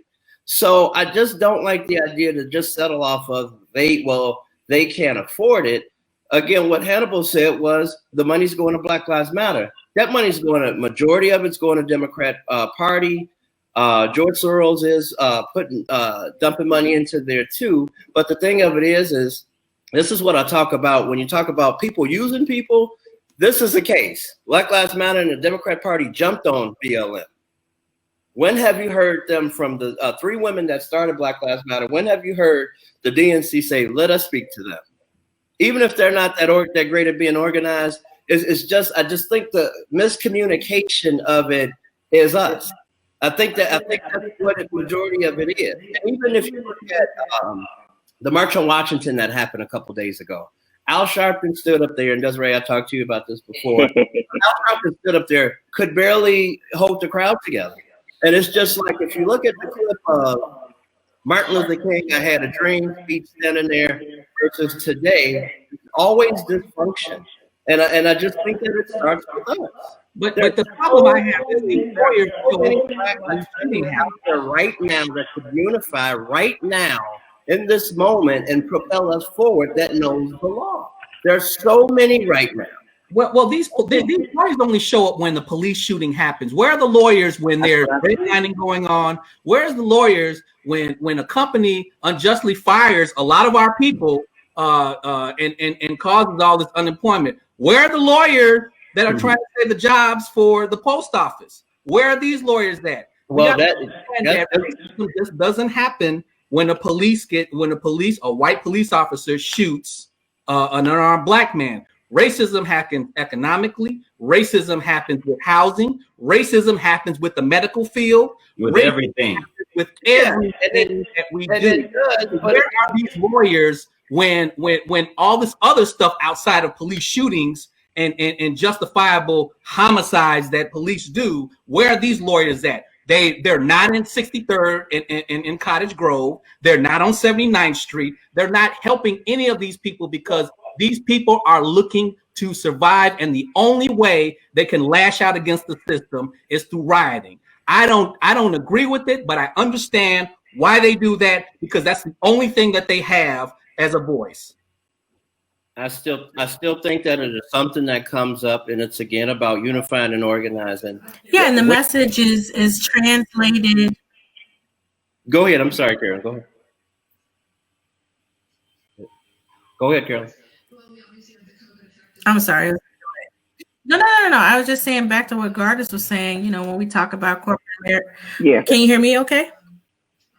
But when we talk about, corporate America, government policies, everything and just the racism that exists, everything that we do, it's being truncated in what we call now the correct terminology is unconscious bias, microaggression. All we have to do is give you some type of diversity training that'll clean up that train of thought, and then we'll be back to normal, right? We are kumbaya one family, right? And I think that I'm not against that, right? Yeah. Right. I don't know. But you took that DNI training, right? So that makes you, for the people, by the people. Yeah, but I guess what is it? No, it's okay, Carolyn. So I guess Carolyn, the question is if it's not that 20-minute video training is what should be done? What would you say should be done outside of that 10-minute video of people holding hands and stuff and raising their fists?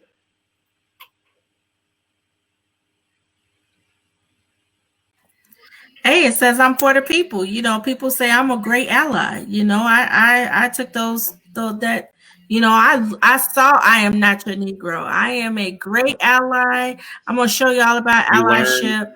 You learned. I learned. I've been taught. This is not a legal issue. We care about what's going on with you. But I'm saying, right? but what should happen? Like what should? Well, I could honestly say at my job, we're actually they do actually have meetings to try to address some of the discriminatory things that happen. Like Carolyn said, they talk about microaggressions so that people can be aware. But it's almost like a counter or a reactive. It's almost like a reactive thing, like because if you start trying to change the stuff that they have in place, they don't actually want to change the rules. They just want you to understand. Either close your mouth. Yeah. Either close your mouth or and I haven't seen anybody actually get in trouble for it because I guess I just don't sit in HR enough to know. But I do know that it does happen, and in order to try to minimize it, I guess they have a lot of meetings around, racism and stuff like that. And the sad thing is, you do have a lot of brown, black, people that are experiencing those microaggressions. Oh, it's so curly today, or oh my God, it's straight today, or it wasn't that long last week, Right. or oh, your skin is so nice to be black. Like I don't know. But that's more of a home training issue. You don't come out the gate saying, "Did you take a shower?" But you'll be surprised. No, I know I'm not. I've trust me. I've had the comments of, "Did your wife come from Africa?" I've had that with no accent. Yeah. But it's set up to protect everyone from that legality, right? And that's why they're saying that, going the legal route or being able to sue, we had all these things in place, right? In their opinion, we had all these things in place to avoid situations like this, to have us all speaking. I get it. Well, I'm saying, so what you saying? Those systems set up, there's retaliation to those. Of course. So I'm gonna say, so for me, if I report something, you know what happens? I get reevaluated until they fire my black ass. That's what they do. You consistently say on me everything I say is gonna be wrong, or I did it almost right, or you said that the wrong way. It's almost like an attack on you after you say it. I feel like this is something happening. But that's what I'm saying. So corporate America, now you say they put you in like a timeout and have you see black people in the 60s or slavery 400 and something years ago. At the workplace, what outside of suing, what is the thing that should happen? Like, should you just shut the fuck up? Like, I'm trying to figure out, like, where do we go from here where you talk about, oh, your skin is so soft for you to be black. It's like, the thing is like that, fuck, that offended me. But with everything that we're saying, right, if we move that over and talk about these D&I trainings or supposedly the sensitivity training that they're giving law enforcement, right, if you take what they're building in corporate America, now they want to put that in the civil servant area, right? I just personally, I think because we have, I'm not a police officer, but because they have to use so much instinct when they're working and when they're out day to day, does that go on the back burner, right? I'm going to do what I know and what I need to do to protect myself, because in some cases they're not protecting the community. It's all about, I want to go home tonight. Right. So I'm going to do is, it's me versus them in some cases, right? So it's like we're building these systems in different areas and different functionalities. But when we talk about when we talk about what the issues are right now and with who it's with, can that same principle be applied over there, right? Because one thing they talk about, all right, if somebody does get in trouble in the police force, they have the ability to say, all right, you fired me for, committing a crime or bad behavior, but I still have the ability to go and keep my pension and everything else, go to a different town, right? Get the same job with the same behavior, right? Did what they put in place actually work? And I think I don't know if you can use that mentality from corporate America and apply it to something like this. That's the part where I'm getting lost in, just like, what is it that you can do? Because again, when they're out on these streets, there's nobody policing them. They're policing themselves, Well, and I think that's what somebody mentioned earlier was the body cameras. Kenosha passed a thing for body cameras, but they just never funded it. So even in Kenosha, there are 0 body cams out right now, 0. And I bet you that'll change kind of quickly now because Kenosha's in the news 5 days out of the week, or 7 days out of the week. But the thing of it is accountability. And just from my law enforcement background, it's always been police accountability is what police departments have to get straight. When you say, I don't know if you guys seen that one, but it was Aurora where they put the woman in a chokehold. I don't know if you guys seen that one. Yeah. Partner actually turned that person in. Like I'm wondering what that partner is going to go through now, going to work daily. Does that partner have to go to another department? Another department, or yeah, retaliation. So is the thing, or even the guy in Joliet that said the guy swallowed the drugs, they were using the nightstick to clear the clear throat. That, even being in law enforcement, that is insane. It's like what Carolyn said was you dehumanize people. My word is desensitize, and you just go through, hey, I'm going through 8 hours and I'm gone, 10-hour shift, and then I'm gone. The thing has to become is you have to get police accountable. The accountability looks like you misbehave badly. You actually have an investigation. Van Dyke, for instance, 72 incidents of bad behavior where they said, "Cool, look good to me, great, I'll see you later." There's no thorough investigation. There was no real investigation. It was just, well, it's on the book. So when you talk about police reform and police accountability, you got to look at what Carolyn said: police, and the police. And even if you do those independents like COPA here in Chicago, even if you look at COPA, their investigations take a minute on that officer. Yep. They released the video, the girl in the subway, Desiree, I don't know if you remember. Yeah. The guy going up the escalator. Sliding around. So I'm sure COVID pushed that court case back. You'll probably see that in 1.5 to 2 years. And the thing of it is it's out of the media's way. Now we move on to the next 6 shootings that come up throughout the week or the weeks, God forbid, but it's bound to happen again. These incidents of people being able to relate to the community, of being able to interact in our community instead of us versus you. And when you look at so many things again, police accountability, and it doesn't exist. And I guess my biggest shock is police behaving badly and the police protecting that person behaving badly is one of the things that blows my mind. And not saying every single officer is walking around, like Willie B. Hiccup or whoever, Wyatt Earp or anybody, but you gotta, police departments need to start. Accountability is not everybody's guilty, I think, is the conversation. Just like protest is not all rioting. Just like everybody that protests is not lighting shit on fire. Everybody that protests has, people have messages, or even the statue thing. It's just now everything is so woo. It's 2 seconds and I'm out. I'm gone. Let's go. So I just want to take a minute to get information down, and then we know why. I want to take information down to get what we need to know. So that that's my piece of it. Anybody have anything else on it before we move? I just think that we got. I know Carolyn and Hannibal got to go, so we another 5 minutes and we out, y'all. Okay, I know y'all. Okay.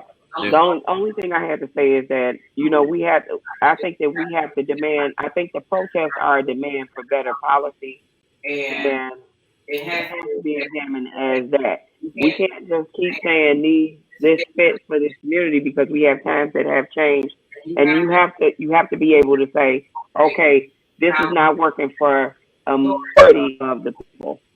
Not just a minority, you're 1 or 2. You have to say that this is not right, and we need to go back and figure it out. But we have to keep demanding that, like you said, the police. Yeah. Anybody else? And real quickly, I wanted to see the double standard of the Ryan Rittenhouse and how he managed to. I understand it was during protests, riots, and everything. But just how he managed to shoot 3 people, make it back home, 25 minutes or 5 minutes. I just wanted to look at the double standard of a person with their rights to bear arms, casually walking up and down the street, being tossed a bottle of water, making it home, not legally not able to hold a gun. What do you guys think of that? Quickly, we go around real fast. Let me jump in here before I was watching the news, right? Well, I've been reading a lot about that, right? Because we had this conversation at work about the double standard. Mm-hmm. I think everybody went at once. Go ahead, Carolyn. Hannibal, go ahead. I know it's a delay. You go ahead. Okay, so Okay, can you all hear me? Okay, because it's a delay. Yeah, it is. We good? This Kyle Rittenhouse scenario is just a perfect example of the disparities in justice within our system, and it's a perfect way of seeing what motivates, what drives it, because systems are comprised of individuals, right? Mm-hmm. You can't just say the system. That's too abstract. There's human beings who operate within that system. So you have these cops on top of military equipment, right? Okay, after the curfew, who treat one group of people as if they are enemy combatants and treat another group of people as if they are allies and friends in the regulation of human behavior. They essentially deputized Kyle Rittenhouse, a minor, illegally in possession of a assault weapon, right?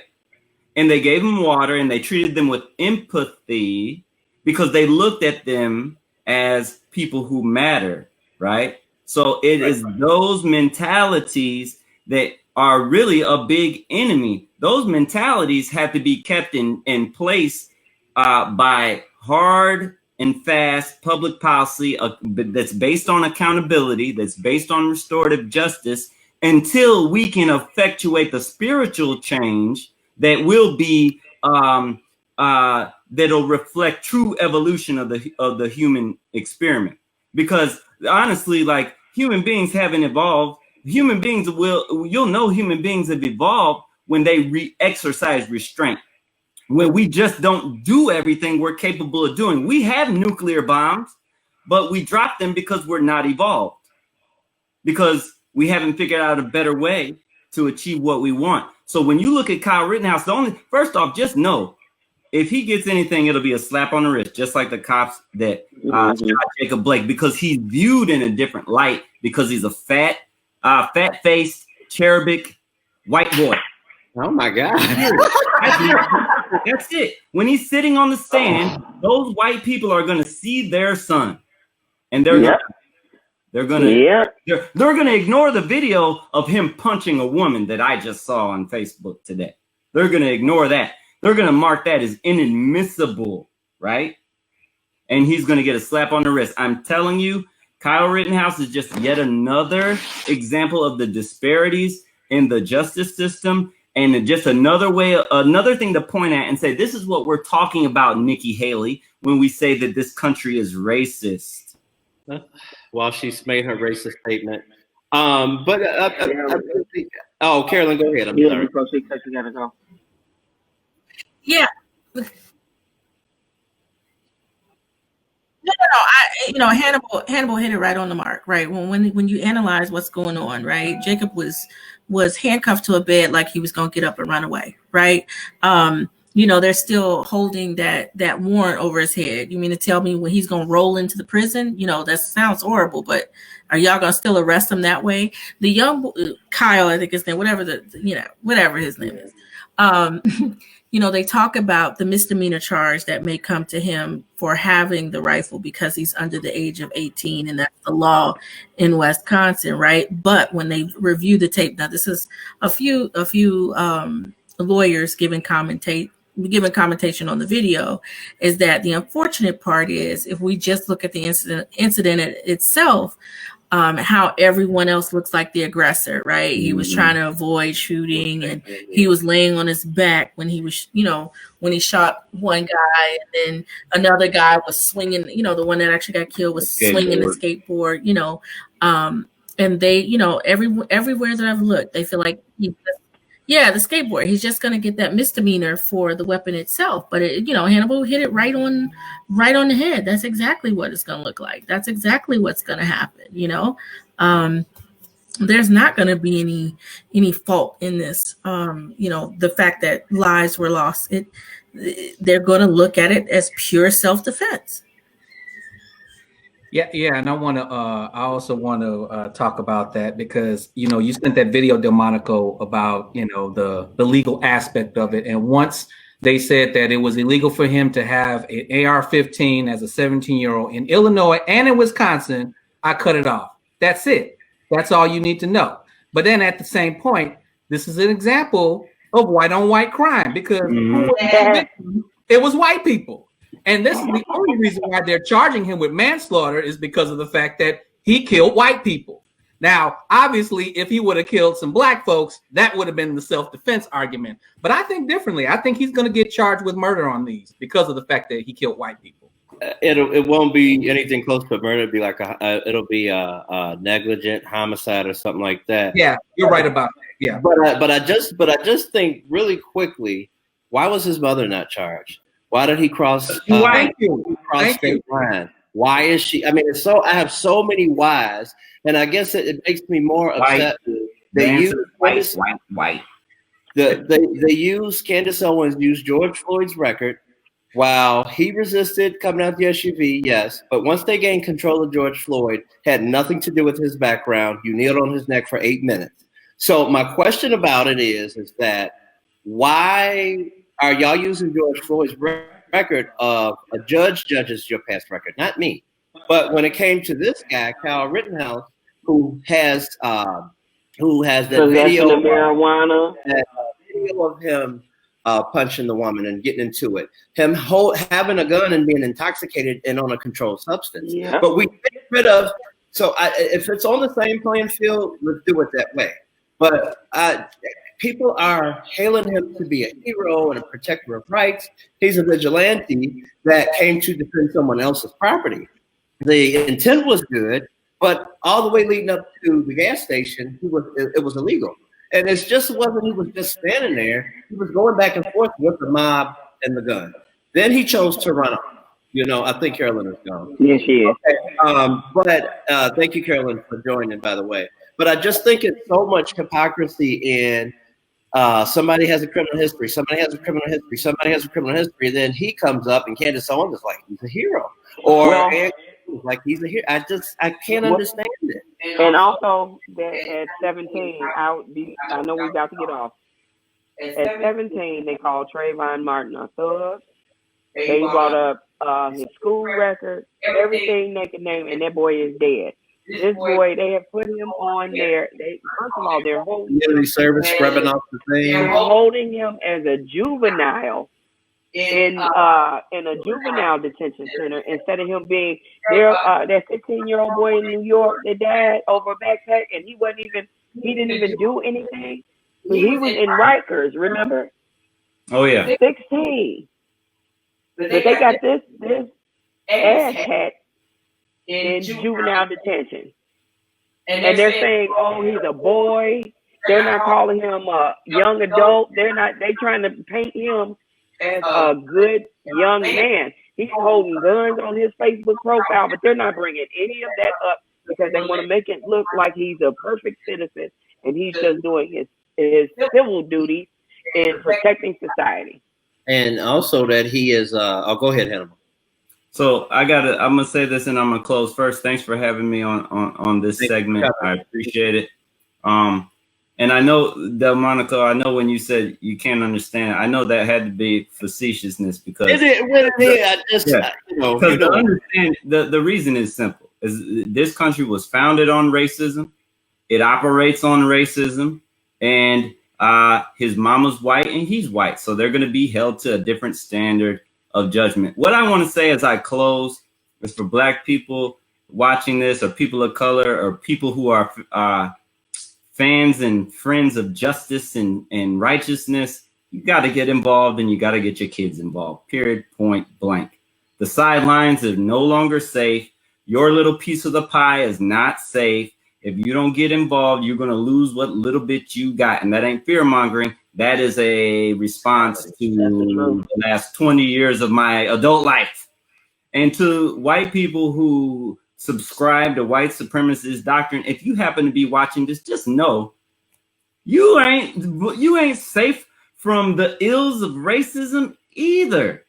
This country could be so much more if people would just stop getting bogged down by stupid stuff like cultural difference. And this country could be so much more if we stop letting ourselves be manipulated by people who know how to use racism and classism and division as weapons against the masses.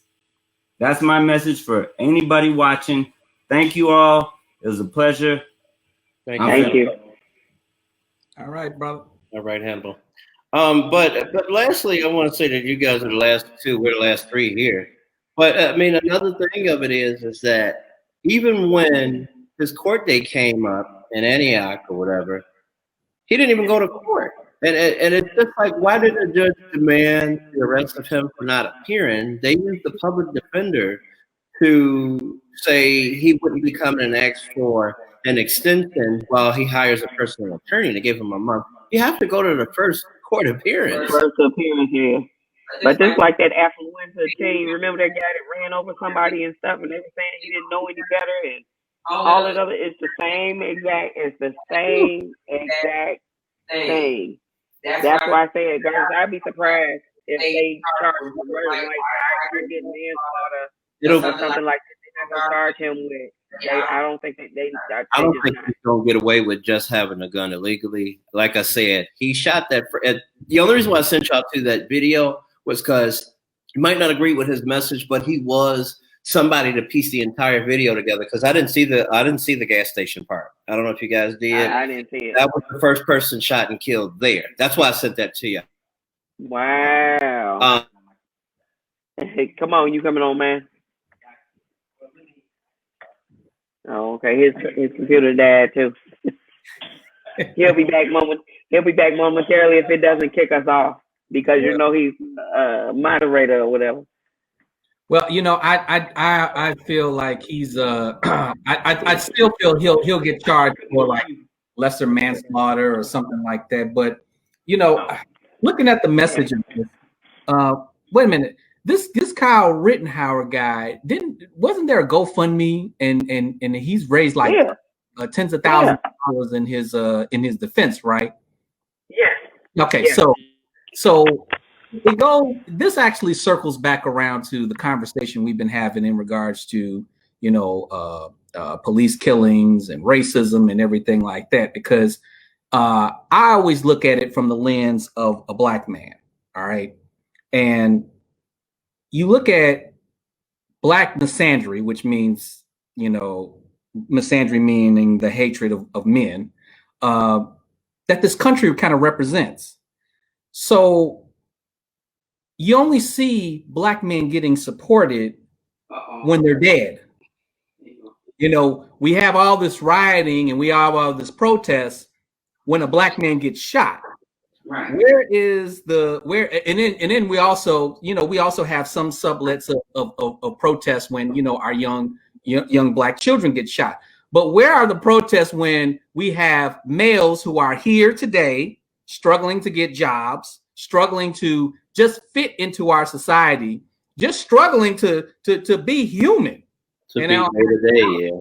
Because when you look at intersectionality and you look at, you know, the different races and the different statuses of different people, you see that black men are on, if you look at it statistically, black men are on the lowest totem pole of society. We're the lowest unemployed. We get shot the most. We're killed off the most. And this is statistics that are in every angle of society. Because at least with homosexual black men, their humanity is rooted in their homosexuality. Black women who are victims of racism as well, they at least get humanized through their womanhood. Black men, I was gonna say, you don't think some people challenge that? The only time they get support is when they're dead. And this is the relationship between black men and death, because of the fact that we're killed off the most. And the only time that we're recognized is when we're dead. And that's all I got to say about that. But I mean, really good conversation today. We went 2 hours. I thought it'd be an hour and 30. But I appreciate you, Gardis, Desiree, for coming on. I appreciate Carolyn and Hannibal also. I'm gonna put this on YouTube a little bit later on. I appreciate always different points of view. I appreciate you guys' perception, and it matters. So, you know, look forward to having y'all on again. I appreciate y'all. That's my time. I'll see y'all next Sunday, which will be the Weed Show with Michael Malcolm. It'll be the Weed Show. As always, have a good Sunday. Have an even better week. I love you, Ma. I'll see you guys. Thank you. Next step will rip you apart.